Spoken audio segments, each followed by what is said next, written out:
Assalamualaikum. Apa kabarnya nih teman-teman dan Dizzy lovers kalian? Aku harap kalian semuanya baik-baik aja ya. Aku di sini mau upload video alur cerita di Liris Ertugrul episode 5 part 1. Jadi mari kita saksikan. Di awal episode diperlihatkan bahwa Gundoldu sedang menunggu kedatangan Kurdolu di tenda Halime dan keluarganya. Saat Kurdolu masuk ke dalam tenda, ia terlihat tampak kaget melihat Gundoldu di sana. Gundoldu pun langsung menyambut dan berkata, "Aku menunggu kedatanganmu." Lalu Kurdolu menjawab bahwa ia tidak mengharapkan kehadiran Gundoldu di sana. Gundoldu tidak menanggapi perkataan Kurdolu, lalu ia berkata pada Kurdolu, "Kurdolu Bey yang menyerang tenda orang asing di malam hari lalu menculik pangeran. Katakan padaku, dari mana kau tahu bahwa mereka adalah pangeran?" Kurdolu yang menutupi bahwa ia mengetahuinya dari Selcan mengatakan bahwa ketika ia pergi sebagai utusan ke Karatoygar, ia membuatnya salah bicara. Ia tahu betapa pentingnya mereka bagi Karatoygar.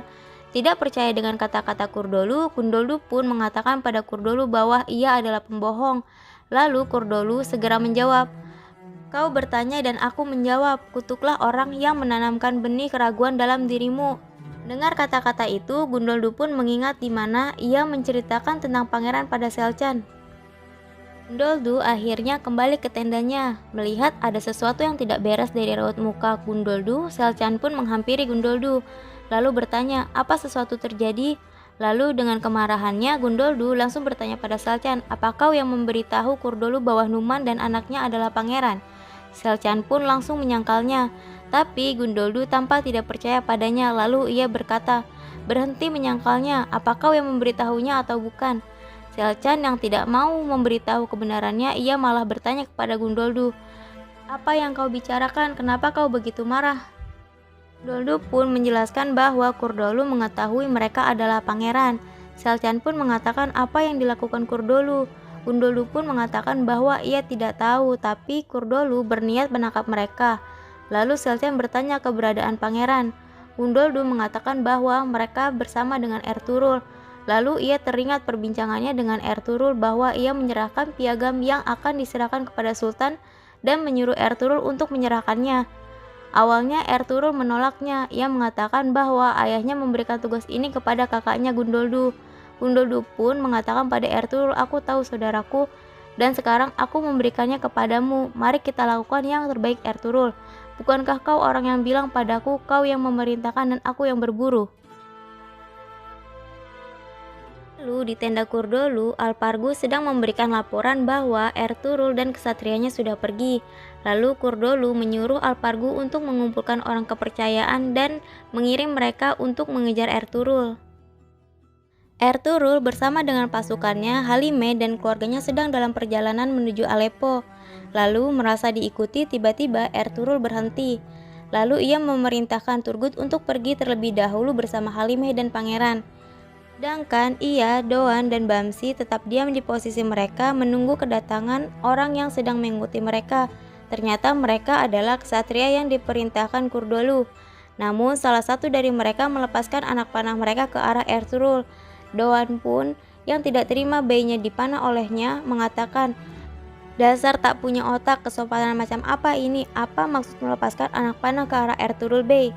Orang itu pun menjawab, "Kami tidak tahu, ini adalah perintah dari Kurdolu Bey. Ikut dan menyerahlah dengan damai. Panah sebelumnya adalah peringatan, atau selanjutnya kami akan memanah ke lehernya." Lalu Ertugrul dengan tegas mengatakan kepada mereka, "Aku tidak memenuhi perintahmu ataupun Kurdolu.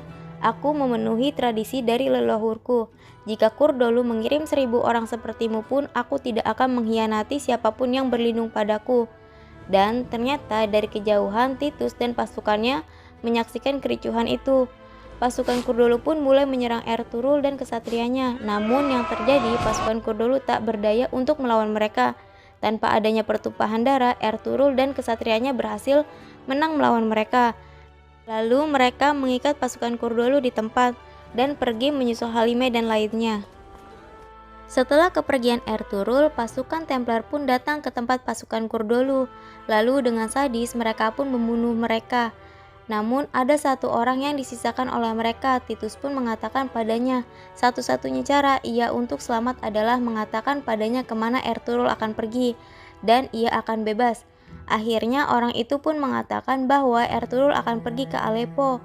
Saat Titus melepaskannya, ia pun segera pergi melarikan diri. Lalu Titus pun memerintahkan salah seorang pasukannya untuk menghentikan kebebasannya, dan pasukan itu langsung melepaskan panah ke arahnya. Dan akhirnya orang itu pun meninggal karena anak panah itu. Lalu Titus juga memerintahkan kepada salah seorang pasukannya untuk pergi ke kastil dan membawa beberapa ksatria bergerak menuju Aleppo dan menunggu di atas bukit.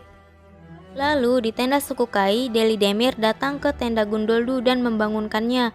Gundoldu pun bertanya, ada apa pada Delidemir? Delidemir pun menjawab, di tepi danau, Dundar dan Yigit menemukan mayat Baibora. Gundoldu pun terkejut, lalu ia bangun dari tempat tidurnya dan bertanya, siapa dan kenapa seseorang membunuhnya? Lalu Delidemir pun menjawab, ia tidak tahu, tapi pikiran gilanya mengatakan, kenyataan bahwa kepala suku sedang sakit membuat mereka menjadi gila dan memberi mereka keberanian untuk menumpahkan darah. Lalu Delidemir juga bertanya, dapatkah sebuah suku bertahan tanpa kepala suku? Gundoldu pun berusaha menenangkan Delidemir dan berkata, jangan khawatir, di pertemuan mereka semua akan tahu bahwa kepala suku masih sehat. Dan di sisi Kurdolu pun datang ke tempat kejadian kesatrianya yang diserang oleh Titus. Lalu dari kejauhan ia melihat salah satu seorang kesatrianya yang terkena panah. Mengetahui siapa pemilik anak panah tersebut yang mana milik pasukan Templar, ia pun menghampirinya, mencabut anak panah tersebut dan menyembunyikannya. Setelah itu di tenda utama Gundoldu mengadakan pertemuan dengan para bey.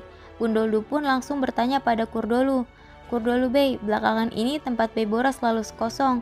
Kita tidak pernah melihatnya di pertemuan. Ada apa? Aku ingin tahu apa yang terjadi padanya. Ketika Kurdolu ingin menjelaskan, Gundoldu langsung menahannya dan mengatakan, aku akan memberitahumu sebelum kau memberitahu kami. Semalam di tepi danau dia ditemukan terbunuh. Sore yang sama di saat Ertugrul bertanya padamu tentangnya. Kurdolu pun menjawab, jika tuan-tuan punya pertanyaan tentu kami akan menjawabnya. Lalu belum sempat ia menjelaskan, ia malah membahas hal lain yang memojokkan Gundoldu. Kau ingin menjadi kepala suku dan meminta pertanggungjawaban pada semua orang, tapi kau tidak dapat bertanggung jawab atas karavan yang dipercayakan padamu. Kau memintaku bertanggung jawab atas kematian Baibora. Baiklah, tahukah kau apa yang dilakukan Ertugrul? Dengarkan aku tuan-tuan suku Kai. Ertugrul membunuh prajurit kita. Tidak tahan dengan fitnah yang diberikan Kurdolu, Gundoldu pun mencoba untuk menghentikannya, tetapi Kurdolu tetap mengatakan fitnahnya. Gundoldu yang bertanggung jawab atas karavan dan Ertugrul yang membunuh 5 kesatria kita tidak pantas menyuruhku bertanggung jawab. Lalu Delidemir yang sudah tidak tahan menahan emosinya dengan tuduhan Kurdolu, ia pun berbicara, kurang ajar, tidaklah kau malu memfitnah putra kepala suku kita? Apa kau tidak punya malu? Lalu Kurdolu pun mengatakan, tidak ada yang salah atau kebohongan dalam perkataanku. Allah Maha mengetahui, Ertugrul menculik tamu-tamu Sulamasya kemarin. Untuk mengetahui nasib mereka, aku mengutus orang-orang untuk mencari mereka. Pada pagi hari, mereka semua mati. Setelah persidangan selesai, Gundoldu dan Delidemir datang ke tenda Sulamasya. Di sana ada Haime Hanem dan Selcan sedang merawat Sulamasya. Lalu Haime Hanem mengatakan pada Gundoldu bahwa mereka harus segera berangkat ke Aleppo.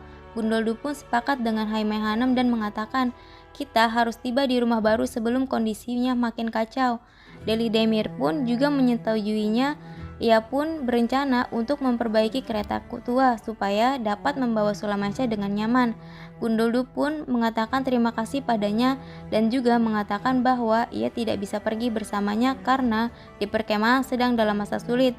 Delidemir pun memahami itu dan mengatakan, jangan khawatir Gundoldu, aku akan mendampingi Haime Hana dan Sulamasya ke Aleppo. Kami akan bersiap subuh ini. Lalu di istana Sultan Al-Aziz, Atabe Sahabetin sedang menginterogasi orang yang mencoba untuk membunuh Ertugrul tempo hari. Lalu Sultan datang dan menanyakan apakah orang itu sudah mau bicara. Atabe pun menjawab, tentu ia akan bicara. Lalu ia mulai menginterogasi orang itu lagi. Kami tahu kau tidak sendirian, jawab aku. Siapa yang menolongmu melakukan percobaan pembunuhan terhadap tamu emir kami? Lalu orang itu pun menjawab dan memfitnah Atabei bahwa ialah yang membantunya. Marah dengan fitnah itu, ia pun menampar pipi pria itu. Lalu Atabei Sahabatin pun datang mengunjungi seorang syekh di salah satu tempat ibadah. Di sana ia ingin bercerita pada syekh itu bahwa ia ingin meninggalkan istana dan dia ingin menyibukkan dirinya dengan menyembah Allah. Lalu Atabei berkata, "Aku tidak pernah mengeluh dengan tugasku. Aku menjalankan apapun tugas yang diberikan kepadaku. Tapi keponakanku Emir El-Aziz tidak berbeda dengan anak kecil. Yang aku lakukan hanyalah memperbaiki kesalahannya di sana-sini." Utusan membawa kabar dari hari ke hari, dari istana Abbasid Khalifat, dari ibu kota Khwarizm, dari Kairo, Baghdad. Di setiap tempat yang memiliki pemimpin, seorang gubernur yang peduli pada negara, mereka terbunuh satu persatu. Bahkan di istana kami tidak tahu siapa yang melayani siapa. Lalu syekh itu pun menanggapi perkataan Atabei. Ia berkata, "Hal yang kau katakan, apakah itu alasan untuk mundur dari tugas yang diberikan kepadamu atau lebih kepada alasan untuk bekerja lebih keras? Selama kau tabah di jalan yang lurus, Allah akan menolongmu dan pastinya orang-orang akan sukarela membantumu. Ingatlah, seorang muslim tidak menerima kebohongan dan berjuang untuk yang benar, maka Allah akan bersamanya." Lalu di istana, salah satu pelayan Atabei menemui tahanan yang mencoba membunuh Ertugrul. Ternyata ia adalah salah satu utusan dari pasukan Templar. Ia memberi obat. Lalu tahanan itu pun bertanya padanya apa isi dari obat tersebut. Lalu pelayan itu menjawab, "Argus adalah racun. Itu akan membuatmu bertemu dengan anak Tuhan. Jika kau melihatku lagi, itu artinya sudah waktunya untuk bertemu anak Tuhan." Lalu di sisi lain, Nasser sedang bertemu dengan Patricio. Patricio bertanya mengenai keadaan istana. Nasser pun menjawab bahwa ia sudah menempatkan orang-orang mereka pada semua posisi. Lalu Patricio juga menanyakan suku Kai, apa Nasser berhasil membuat suku Sulamasya tetap jauh dari mereka. Lalu Nasser balik bertanya padanya, "Tuan, mengapa kehadiran suku Kai membuatmu begitu gelisah? Mengapa sebuah suku yang hanya memiliki paling banyak 2000 pasukan membuatmu cemas?" Patricio pun menjelaskan pada Nasser, "Sementara aku mempersiapkan jalan bagi tentara salib baru ke Yerusalem, apa aku menginginkan sebuah suku Turki berada di perbatasan kita? Jika kita menutup mata pada suku Kai hari ini, maka mereka akan mengelabui kita besok." Ingat Saleh al-Din al-Ayyubi, dia lahir di sebuah ladang pertanian dari ribuan ladang di Irak. Kemudian menjadi pasukan prajurit di bawah pimpinan Nurettin Zengi. Lalu ia naik pangkat. Ia adalah komandan dari ratusan komandan yang ada. Dan kau tahu cerita selanjutnya, jika kita bisa menghentikannya waktu itu, Yerusalem akan tetap di tangan kita hari ini. Sedangkan di perkemahan suku Kai, Akcakoca memanggil Gundoldu ke area peternakan. Ia mengatakan bahwa ada wabah di suku Kai. Gundoldu yang mendengar itu terlihat khawatir. Lalu ia menanyakan pada Akcakoca, "Apa yang harus kita lakukan?" Lalu Akcakoca menjawab, "Aku sudah mengelilingi perkemahan. Aku menandai dengan tinta merah ternak yang terinfeksi. Kemudian aku mengumpulkannya di sini. Jika kita menghancurkannya semua, Allahu alam mungkin kita bisa mencegah bencana ini." Gundoldu pun berkata pada Akcakoca, "Insya Allah Akcakoca, insya Allah. Lakukan apa yang harus kita lakukan. Pilih orang yang bisa menjaga mulut untuk masalah ini. Perkemahan dalam masalah kacau. Kita tidak ingin ada orang yang mengambil keuntungan dari hal ini. Semoga semuanya berjalan dengan baik insya Allah." Dan di sebuah tenda, Selcan memanggil Kurdolu. Kurdolu yang tampak cemas mengatakan pada Selcan, "Kita dalam keadaan sangat kacau, mengapa kau memanggilku ke sini, Selcan Hatun?" Selcan pun menjawab, "Apa kau khawatir melihatku, Kurdolu? Beritahu aku, kau dapat menangani Gundoldu di pertemuan. Apa yang akan kau lakukan ketika Sulamasya bangun?" "Sulamasya akan berangkat besok. Mereka akan pergi ke Aleppo untuk berobat. Jika ia bangkit kembali, pikirkan apa yang akan kau lakukan." Tidak mengerti apa maksud dari perkataan Selcan, Kurdolu pun bertanya, "Apa yang coba kau katakan? Katakan dengan jelas." Lalu Selcan menjelaskan, "Sulamasya yang terbaring di tempat tidur karena demam, dia harus wafat malam ini." Kurdolu pun bertanya, bagaimana caranya? Selchan pun melanjutkan, malam ini aku akan menjauhkan Gundoldu dan Haimeana dari tenda. Kuserahkan sisanya padamu. Jika Sulamasya mati, dendam ayahku akan terbalaskan dan kau akan menjadi kepala suku. Akankah Kurdolu menjalankan rencana tersebut? Mari kita tunggu di video selanjutnya.